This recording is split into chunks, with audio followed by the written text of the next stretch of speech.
Diomaye Faye, qui a été reçu par le calife Cheikh Bou Sidi Mokhtar Kounta, s'est dit satisfait du rôle des foyers religieux dans la paix et la cohésion sociale. Pendant ce temps, à Dakar, plus de 110 partis et mouvements politiques fondateurs de l'Alliance pour la transparence des élections ATEL décident de conjuguer leurs efforts en vue de faire échec à ce qu'ils qualifient de putsch électoral que le pouvoir PASTEF veut opérer le 17 novembre prochain. Khalifa Sall et compagnie prévoient une série de plans d'action, dont un rassemblement le 27 septembre 2024 à la place de la Nation. Commémoration des 22 ans du naufrage du bateau Le Joola. Le comité d'initiative pour l'érection du musée mémorial Le Joola adhère au lancement des activités du mémorial, mais dénonce l'exclusion des familles des victimes dans la conception du projet.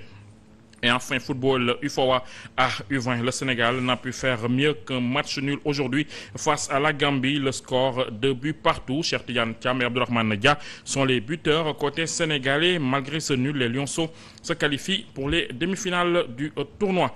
Voilà pour les titres. Le développement, c'est dans un instant.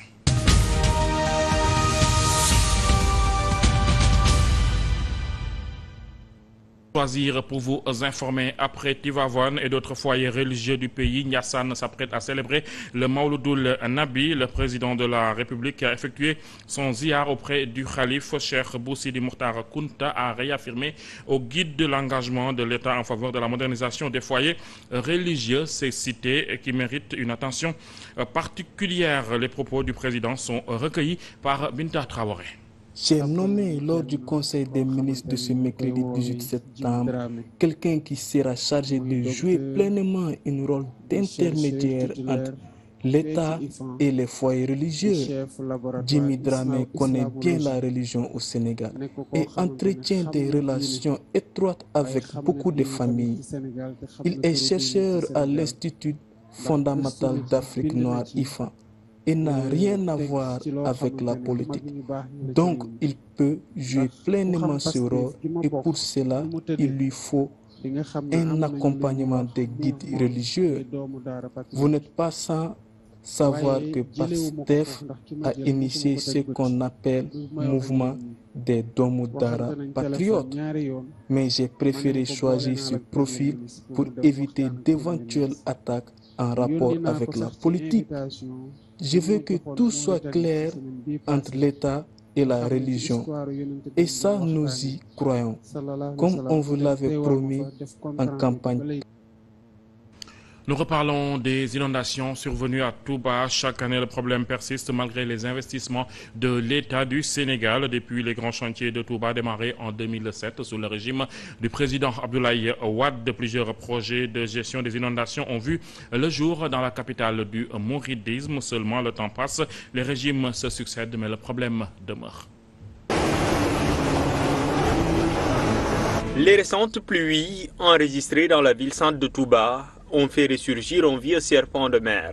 Les inondations continuent ainsi de hanter le sommeil des populations de la capitale du mouridisme. Matériel, concessions, vie humaine, les eaux n'ont rien laissé sur leur passage. C'est dire qu'après la pluie, ce n'est pas le beau temps pour ces nombreux sinistrés à la quête d'appui. Un élan de solidarité initié d'ailleurs par le khalife général Serigne Mountakha Mbacké, qui a déboursé une somme de 200 millions de francs CFA pour les assister. L'association Touba Tchakanam, le Daïra Hizbut Tarikha et la mairie de Touba sont chargés de la coordination et de l'organisation de la distribution des appuis destinés aux victimes de ces inondations. Des inondations de plus dans la cité religieuse qui font leur lot de victimes. Pourtant, depuis quelques années, des budgets ont été dégagés pour barrer la route aux fortes précipitations. Guédé, Darou Khoudoss, Ndamatou, Darou Minam, Madiana, Gouyminde, entre autres, ont pourtant bénéficié de projets d'assainissement. En 2010 déjà, Abdoulaye Wade, président d'alors, avait démarré dans le cadre des grands chantiers de Touba la mise en place d'un réseau d'assainissement qui longe sur plus de 2 km le tronçon ancien garage de Dakar Corniche 28. Un autre tronçon a été effectué sous Wade allant du bassin de rétention de Kerniang à la grande mosquée. Ces efforts démarrés sous Wade ont été poursuivis par le régime de Macky Sall, avec au total plus de 43 milliards qui ont été investis dans la cité religieuse selon l'ONAS. Plusieurs infrastructures ont été réalisées, dont un bassin de 280 000 m3 à Kirkab, 2 dispositifs de pompage opérationnels et une vingtaine de forages pour rabattre la nappe, sans compter l'effort des différents khalifes généraux. Mais aujourd'hui, Touba se rend compte que malgré les milliards investis, les choses vont de mal en pis.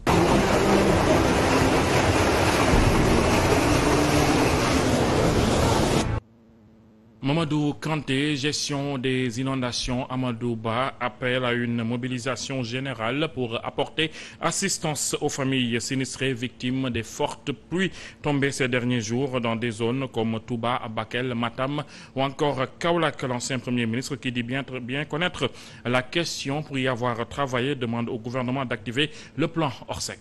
Ancien Premier ministre et leader de nouvelles responsabilités, Amadou Ba s'est exprimé sur les inondations qui continuent de faire des dégâts.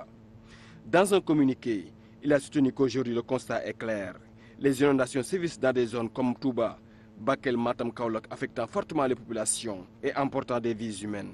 Malgré les efforts déployés par l'État les années passées et qui avaient permis de limiter les impacts d'une pluviométrie pourtant abondante, la situation actuelle montre qu'il reste encore beaucoup à faire pour protéger nos concitoyens. Pour le candidat malheureux à la dernière présidentielle, ces efforts doivent non seulement être poursuivis, mais aussi renforcés pour mieux préparer les pays aux défis climatiques croissants. Selon lui, dans ces moments critiques, l'unité nationale doit être notre plus grande force. Il déclare que nous devons répondre à cette situation avec courage, responsabilité et une solidarité inébranlable. Pour lui, il est impensable que nos concitoyens pris au piège des eaux soient laissés à eux-mêmes. Face à l'ampleur des dégâts et aux souffrances qu'en résultent, il est de notre devoir à tous de nous mobiliser pour venir en aide aux sinistrés, pour les accompagner dans cette épreuve avec compassion et détermination.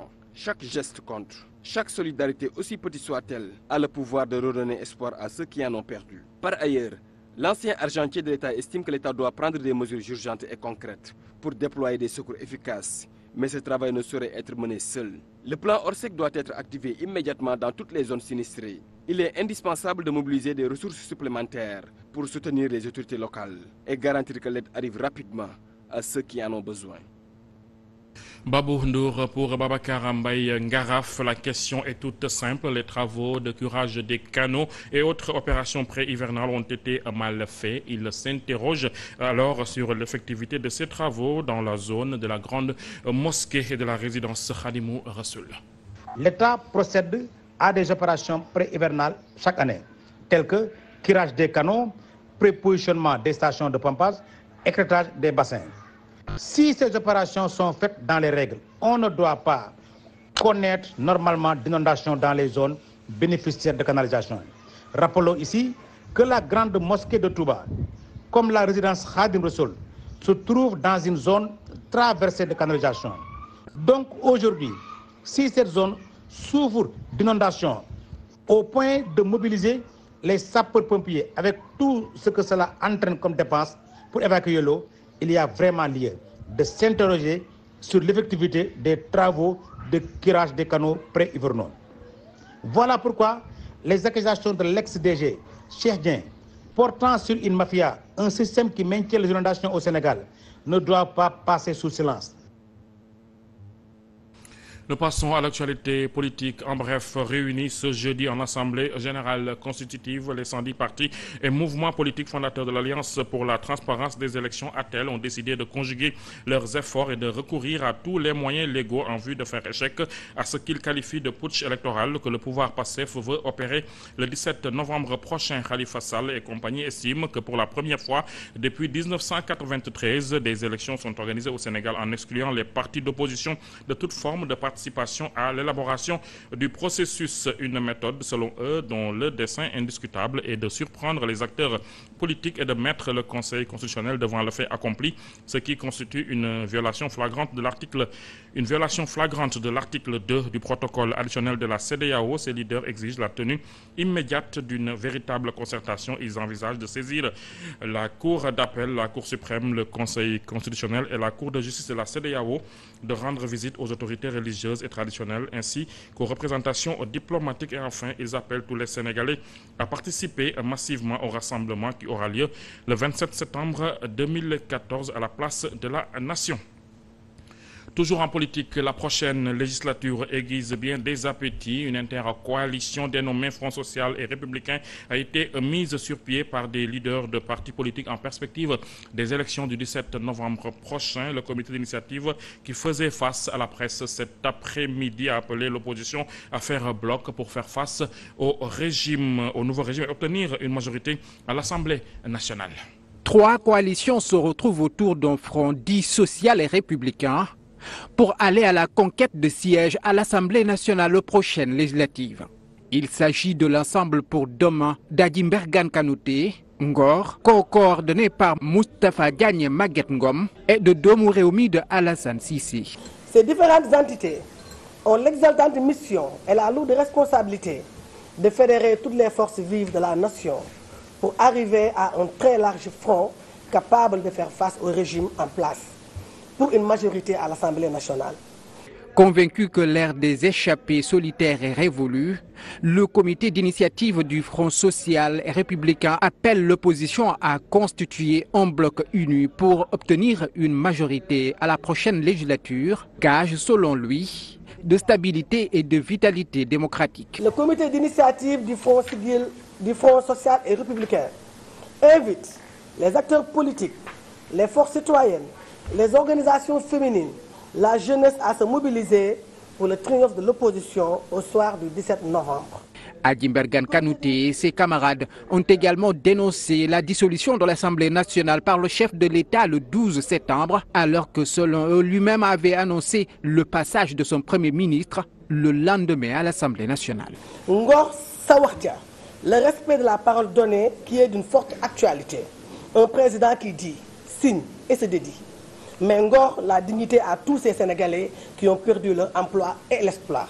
Cette nouvelle intercoalition se dit prête à aller au front pour défendre les urgences des Sénégalais. Elle compte, selon ses membres, signer un contrat de législature avec les Sénégalais. Une législature basée sur nos valeurs d'unité, de paix et de dignité. Djibril Diallo, le comité d'initiative pour l'érection du musée mémorial Le Diola approuve le lancement des activités du mémorial annoncé par le ministre de la Jeunesse, des Sports et de la Culture. Cependant, le comité qui regroupe les familles des victimes déplore leur exclusion de la conception du projet. Le lancement des activités du mémorial musée Le Diola de Ziguinchor pourrait laisser penser que tout est bien qui finit bien, alors que le plus difficile reste à venir. En effet, le projet mémorial, c'est-à-dire le contenu, et sa réplique à Dakar reste à faire. On se rappelle que le ministre de la Culture et de la Communication avait, en 2021, exclu les familles de victimes de la commission scientifique, sous le faux prétexte qu'elles réagissent avec de l'émotion. La demande d'intégration des représentants des familles de victimes au comité scientifique, adressée au ministre le 26 novembre 2021, qui nous l'avait pourtant exigé, n'a même pas reçu de réponse. Et les familles de victimes ont été littéralement écartées de la conception du projet édifié à Ziguinchor. Le mémorial, à l'instar de ceux qui existent à travers le monde, doit s'insérer dans un cadre plus vaste, comprenant un musée et un centre de recherche sur la sécurité humaine, sur la prévention des risques et catastrophes. Le mémorial-musée doit permettre de célébrer l'avenir en se souvenant des pans importants de sa propre histoire. Emploi des jeunes et entrepreneuriat, l'incubateur Jocolabs organise la 2e édition de la Semaine mondiale de l'entrepreneuriat du 18 au 24 novembre prochain en partenariat avec l'USAID pour l'entrepreneuriat et l'investissement dans un projet quinquennal de 14,8 millions de dollars. L'objectif visé est de limiter les dégâts de la migration irrégulière en créant plus d'emplois en faveur des jeunes. Compte rendu Omar Cham. Je suis scandalisé en fait, que notre jeunesse préfère prendre son argent pour aller dans la mer, risquer la mort, plutôt que de l'investir dans un projet. Et si l'alternative au chômage, particulièrement à l'immigration, était l'entrepreneuriat? La question taraude des esprits. C'est en tout cas la forte prémonition des agences Jocolabs et l'USAID. En synergie pour le développement, elles organisent la Semaine mondiale de l'entrepreneuriat au Sénégal du 18 au 24 novembre. L'objectif, donner vie aux idées. Je pense qu'il est important de mieux montrer les opportunités qu'il y a au Sénégal. Et c'est la raison pour laquelle On insiste beaucoup dans la territorialisation de notre approche. On insiste mieux même sur les activités que nous avons dans les zones qui se sentent les plus lésées. Selon les chiffres, 300 000 demandeurs d'emploi arrivent dans le marché chaque année et peinent à s'insérer. D'aucuns versent dans l'auto-emploi mais butent sur des facteurs bloquants. Bien souvent, qu'est-ce qu'on fait avec nos entrepreneurs? On leur fait des plans d'affaires sur 5-10 ans. Dans un monde où même les grandes entreprises ont laissé les plans d'affaires sur 5-10 ans parce qu'elles ne savent pas prédire. Les grandes entreprises, je veux dire, les entreprises qui font des milliards, elles ne savent plus prédire qu'est-ce qui va se passer. Heureusement, le programme quinquennal pour l'entrepreneuriat et l'investissement vole au secours de ces entrepreneurs. Pour cette année, le thème est entrepreneuriat pour tous. Il faut encadrer l'activité ou bien l'action entrepreneuriale par un accompagnement dans un premier temps non financier. Et ça, c'est pour encadrer l'action entrepreneuriale de sorte à ce que l'entrepreneur soit conscient de ses limites. Et maintenant, ce n'est qu'après coup qu'on a une troisième composante, qui est la composante d'investissement, où maintenant, avec des partenaires financiers, on essaie de solutionner la problématique de l'accès au capital. Jouant pleinement son rôle de co-organisation, Jocolabs compte, avec l'appui de l'USAID, apporter un soutien de taille aux autorités sénégalaises dans leur quête d'endiguer le chômage. Économie dans cette édition, et c'est pour parler des risques de recettes fiscales qui ont largement contribué à la mobilisation des ressources internes du budget général du Sénégal au cours de la période allant du 1er janvier au 30 juin 2024. C'est ce qui ressort du rapport d'exécution budgétaire du deuxième trimestre 2024 publié par le ministère des Finances. D'après le document, sur les 1854 milliards de francs CFA recouvrés, 1789 émanent des services fiscaux. En dépit de ces prouesses, les objectifs de la loi des finances n'ont pas été atteints et les dépenses publiques ont évolué à la hausse, nous dit Djamboumaï. Le rapport indique une nette amélioration dans la mobilisation des ressources internes du budget général au cours du deuxième trimestre 2024, une performance due au bon niveau de recouvrement des recettes fiscales. D'après l'analyse du ministère des Finances et du Budget, durant cette période, les ressources internes du budget général ont été recouvrées à hauteur de 1854,84 milliards de francs CFA, soit un taux de réalisation de 86,01% par rapport à l'objectif fixé. Elles sont ainsi constituées de recettes fiscales 1789,92 milliards de francs CFA et de recettes non fiscales 59,10 milliards de francs CFA. Comparé à la même période de l'année 2023, le recouvrement des ressources internes est en hausse de 99,83 milliards, soit 5,69%. Les ressources du budget général mobilisées à la fin juin 2024 s'élèvent à 1913,94 milliards de francs CFA, soit un taux d'exécution de 40,78% par rapport à l'objectif annuel de 4 693,80 milliards de francs CFA fixé par la loi de finances initiale. S'agissant des dépenses, le document révèle que les dépenses du budget de l'État sont réalisées à hauteur de 2305,70 milliards de francs CFA, représentant 41,24% des crédits ouverts au 30 juin 2024. Les dépenses de personnel exécutées au 30 juin 2024 s'élèvent à 701,19 milliards de francs CFA, soit un taux d'exécution de 48,61% sur des crédits ouverts. Note le rapport qui explique également que les dépenses de personnel ont évolué de 63,04 milliards en valeur absolue et 9,9% en valeur relative. Et à propos de la situation de la dette, au 30 juin 2024, la dette globale des 159 structures de l'État se chiffre à 465,31 milliards de francs CFA. Djembe Mbaye, marché Thiaroye, fin de la pénurie d'oignons, un ouf de soulagement pour les consommateurs et les commerçants. 3000 tonnes d'oignons sont disponibles au port. L'annonce est de Moussa Ndao, président du collectif des commerçants du Sénégal. Selon lui, l'État du Sénégal, l'État a pris des mesures pour satisfaire la demande et faire baisser les prix. Ces propos sont recueillis par Bakary Cissé. Depuis quelques jours, le marché de Thiaroye était confronté à une pénurie d'oignons. La situation était difficile. Maintenant, la bonne nouvelle est que le ministre nous a reçu et nous a informé qu'il y a 3000 tonnes d'oignons disponibles au port. Et là, ce sera donc un vieux souvenir pour nous, puisque l'oignon sera quand même accessible aux consommateurs.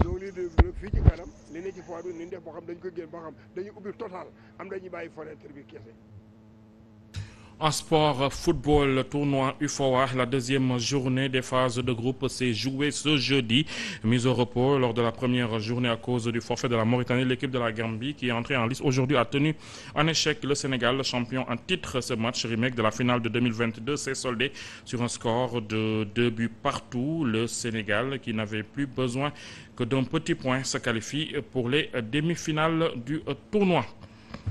En sport, toujours football, la FIFA a dévoilé ce jeudi 19 septembre 2024 son classement mensuel et le Sénégal conserve sa position de dauphin du Maroc sur la scène africaine.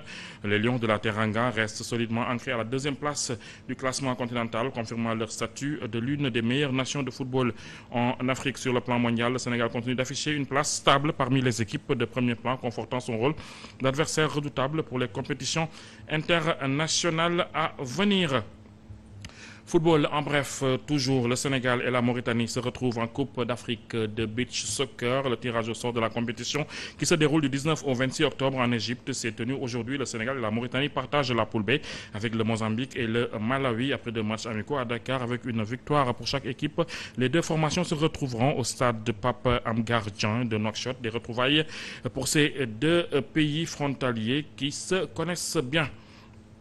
Nous terminons par l'actualité hors de chez nous. Attaque au Mali. Le Sénégal exprime sa solidarité et présente ses condoléances. Les attentats qui ont eu lieu le 17 septembre 2024 ont ciblé 2 lieux stratégiques, l'aéroport international de Bamako et l'école de la gendarmerie de Faladjé. Ces attaques ont causé de lourdes pertes en vies humaines et de nombreux blessés. Dans un communiqué publié le mercredi 18 septembre, le Sénégal a fermement condamné ces actes violents et a renouvelé son soutien inconditionnel au Mali dans la lutte contre toute menace à son intégrité territoriale. Le gouvernement sénégalais a également présenté ses plus sincères condoléances aux familles des victimes et aux autorités maliennes. Voilà pour ce soir, c'est la fin de cette édition. Merci de l'avoir suivi, restez avec nous. Nos programmes se poursuivent, je vous retrouve à 21h dans votre émission C'est à débattre sur l'actualité. Merci, au revoir.